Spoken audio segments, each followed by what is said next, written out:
How to get control of your blood sugar and slow down the damage caused by type 2 diabetes. Disclaimer: I am not a medical professional in any way, shape, or form. All the information I'm presenting is based on what I've learned through my own experience, my mother's, and what I found through researching the topic. I wanted to share what we've discovered in the last 4 years and hopefully point others to have the kind of successes we've had. First, let's start with what is type 2 diabetes. I think everyone at this point understands that it has something to do with sugar and insulin, and they're not wrong. But let's break down what's actually going on.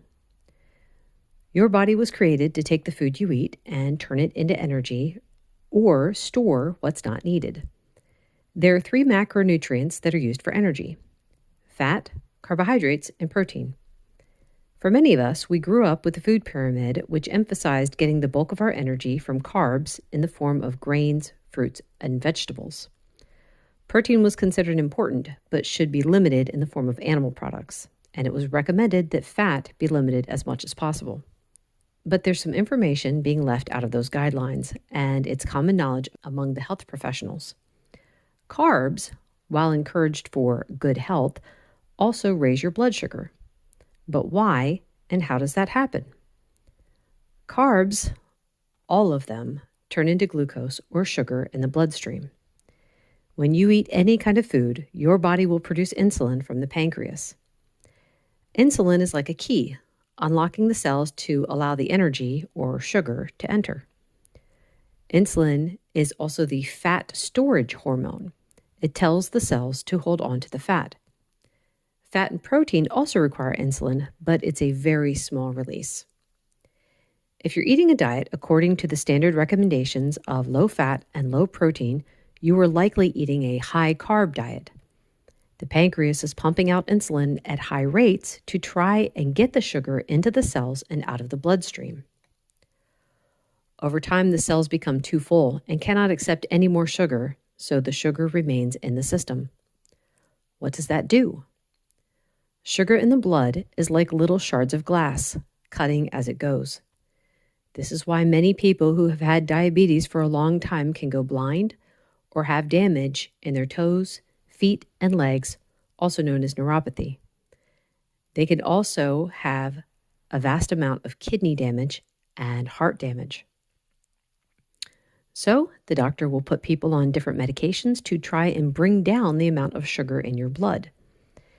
Insulin injections have been around since the early 1920s, and they work by forcing the cells to accept the sugar. The cells, however, are damaged by this process.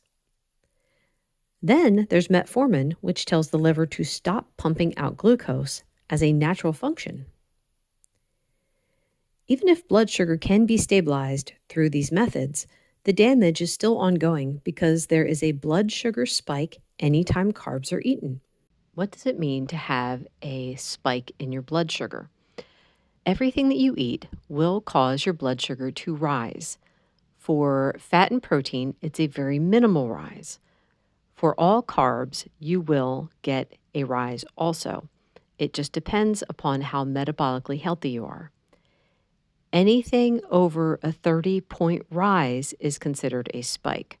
So even if you were staying under the recommended level of 140 after a meal, if your blood sugar went from 110 to 140, that is considered a spike. The reason why spikes are dangerous is because it means that there is a lot of sugar in your system all at one time. Everyone's system needs about 4 grams of glucose in the system at a time. So when you have more than 30 points of your blood sugar go up, that is damaging. And because carbs are often not filling for long, one has to eat many times throughout the day. In addition to the damage caused by the blood sugar, there is also damage caused by the high levels of insulin running through the system by the constant intake of carbs. Heart disease, high blood pressure, cancer, and kidney failure can all be caused by high levels of insulin. Diabetes is thought to be a progressive disease, and that once you have it, there's nothing you can do except try to minimize the damage, but it will only get worse from here. However, let's go back to how our body deals with carbs. If we eat carbs, Our blood sugar spikes, causing the pancreas to release insulin. The elevated blood sugar and insulin cause damage until the medicine brings the sugar back down. But what if we eliminated the cause of the damage? Imagine if you stepped on a nail. You could put a bandage over it and hope for the best. Or you could remove the nail completely and get rid of what was causing the pain. As I said in the beginning, everything we eat causes insulin to be released. But for fat and protein, the release is minimal in amounts your cells can handle. The best way, though, to see what is causing blood sugar spikes is to check your sugar after eating. At this point, I'd like to share my mom's story. This is what started us down this path. I'm not sure when exactly she was diagnosed. I think it was around 2010. I don't have her labs from then, but I can tell you that when she moved in with us in 2013, her A1C was around 10, and her morning sugars were always over 200. She was taking 32 units of insulin twice a day to try and keep her numbers down. In the summer of 2019, she asked me for help, and I took a look at the American Diabetes Association website. We followed their recommendations for about a week, but saw no progress. I then came across the book, 60 Ways to Lower Your Blood Sugar by Dennis Pollock. I highly recommend reading it and checking out his channel, Beat Diabetes. In his book, he suggested testing your glucose numbers throughout the day. We started checking my mother's blood sugar numbers after every meal and quickly saw that carbs always caused a spike. She was even getting spikes from whole grains like oats and whole wheat bread, and from certain vegetables like sweet potatoes and some squashes. As I said before, her morning numbers were always over 200. After just a few days of eliminating carbs, we saw that number go down to under 150. Her after meal numbers also went from 200 to 300 down to under 150. Her A1C before starting in 2019 was 7.7. Within 6 months, it had dropped to 4.9 and has stayed in that range.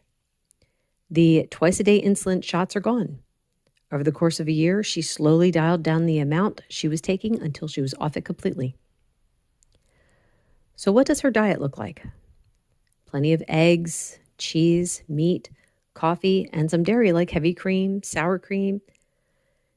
She will have a salad if she wants it, sometimes other vegetables like cabbage, broccoli, or cauliflower.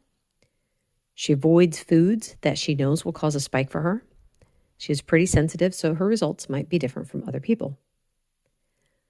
So, how do you get started on this journey of getting your blood sugar under control? Get a food journal. It doesn't have to be anything special. You could just use a regular piece of notebook paper and start writing down what you're eating and what your blood sugar number is after you've eaten. You can check 1 hour, 1.5 hours, 2 hours. It is a good idea to know at what point after you've eaten that your blood sugar numbers typically spike.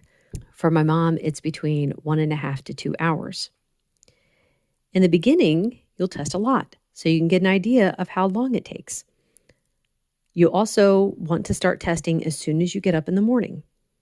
Sometimes, if it's a new meal, you might want to check your blood sugar before you eat and then after you eat to see what kind of spike is caused. So when I say to check 1 to 2 hours after eating, that means if you start eating at 12, you'll check your blood sugar between 1:30 and 2 p.m. Not just meals, but you also need to check the snacks.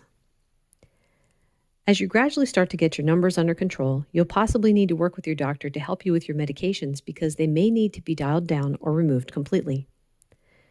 The sooner you get these numbers under control, the sooner you can stop the damage. I have a food list that I'm going to put up on the screen. This is not a comprehensive list. I tried to make one that covered most available food.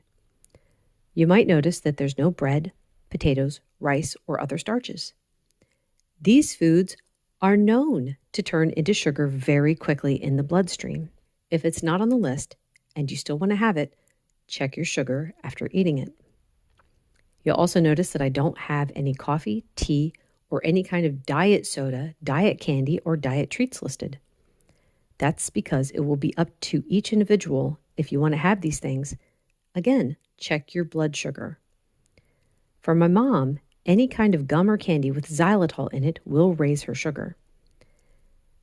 And the thing is, she is so sensitive that even low-carb treats made with other sweeteners can also raise her sugar. If you take a look, we also have a sample of a food journal. The first day that I'm showing here is from October 2019. This was while she was still on twice-a-day shots of insulin. We were figuring things out at this point. You can see she had a high number after dinner. It took us a while to understand why it was high until she started testing after the snacks. And then we could see that it was the Atkins bar that was raising her sugar. The second day, I pulled from different points over the course of this past year. You can see her numbers are, in general, lower. You might also notice that there are no snacks. This came about naturally, mainly because what she's eating plus the coffee keeps her satisfied between meals. Thank you so much for listening. If you have any questions, please post them in the comments section below.